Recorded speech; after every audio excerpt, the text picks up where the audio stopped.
নমস্কার, আমি রিঙ্কিস ক্রিয়েশনে তোমাদের সবাইকে ওয়েলকাম। আজকে তোমাদের সঙ্গে শেয়ার করব আমি এক নার্সারি থেকে কিছু ছোট ছোট গ্রিন লেডির চারা এবং রেড লেডির চারা পারচেস করেছি। এইগুলোকেই কি করে আমি আজকে টবে বসাবো সেটাই তোমাদের সঙ্গে শেয়ার করব।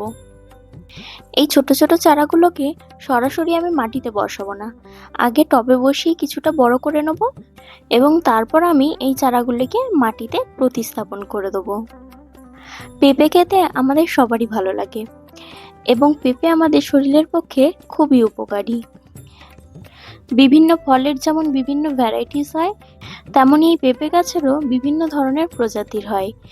বিভিন্ন ধরনের প্রজাতির মধ্যে থেকে আমি দুটো প্রজাতির পেঁপে গাছ বেছে নিয়েছি। একটি হলো গ্রিন লেডি পেঁপে গাছ আর একটি রেড লেডি পেঁপে গাছ। রেড লেডি পেঁপে গাছের ভিতরটা একদমই লাল, খেতে খুবই সুস্বাদু, স্বাদেও মিষ্টি এবং মচমচে। গ্রিন লেডি পাপায়ারও স্বাদ খুব সুন্দর, কিন্তু ভিতরটা লাল হয় না।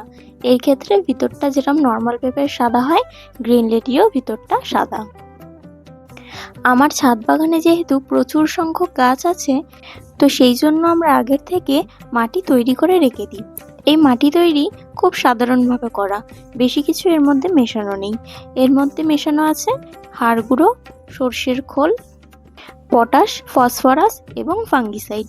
এইগুলো সব কিছু মিশিয়ে আমরা মাটিটাকে তৈরি করে রেখে দিয়েছি।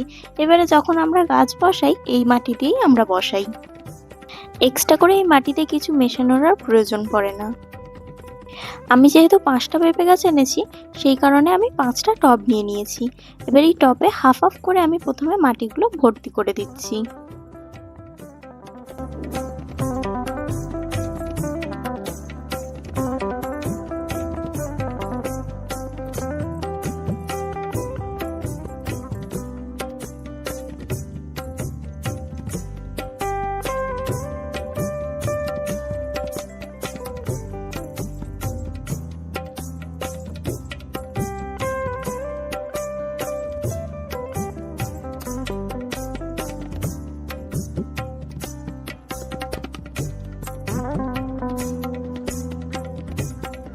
প্রতিটি টবে আমার হাফ হাফ করে মাটি ভর্তি করা হয়ে গেছে। এবার চারাগুলোকে খুব সাবধানে আমি গ্রো ব্যাগ থেকে বার করে নেব। এই সময় বলে রাখি, চারাগুলি বার করার সময় একদমই হুটোপাটা করলে চলবে না। খুবই সাবধানেই চারাগুলিকে গ্রো ব্যাগ থেকে বার করতে হবে, কারণ এই সময় গাছের রুট প্রচুরভাবে ডিস্টার্ব হয়। তাই খুব সাবধানে এবং আলতো হাতে চারাগুলিকে বার করে নিচ্ছি। এরপর আমি চারাগুলিকে খুব ভালো করে টবের মাটিতে বসিয়ে দেবো।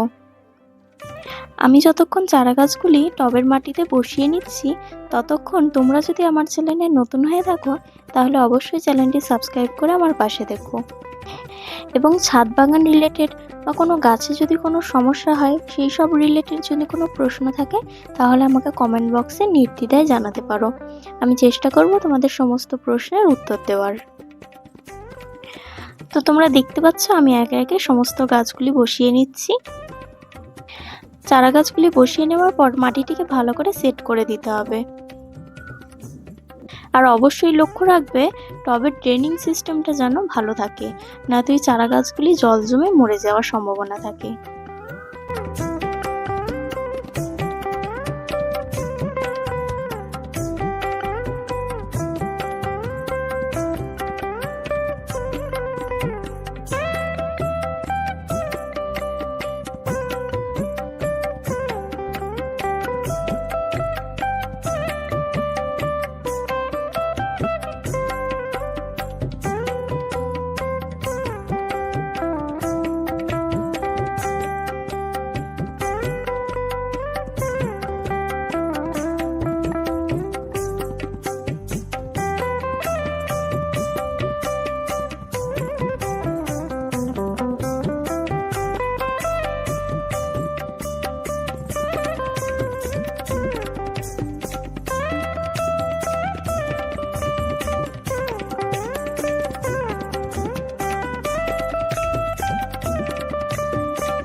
অলমোস্ট আমার সবকটা গাছ বসানো হয়ে গেছে।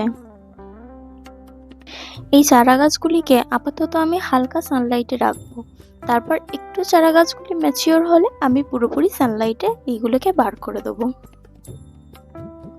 গাছ লাগানো হয়ে গেছে। গাছ লাগানোর পর সব থেকে বড় যে কাজটি থাকে সেটা হলো জল দেওয়া। প্রতিটি টবে আমি খুব ভালো করে জল দিয়ে মাটিটিকে ভিজিয়ে দেবো। তো এই ছিল আজকের ভিডিও। পরবর্তী ভিডিওতে আবার দেখা হবে। সবাই সুস্থ থেকো, ভালো থেকো এবং সাবধানে থেকো।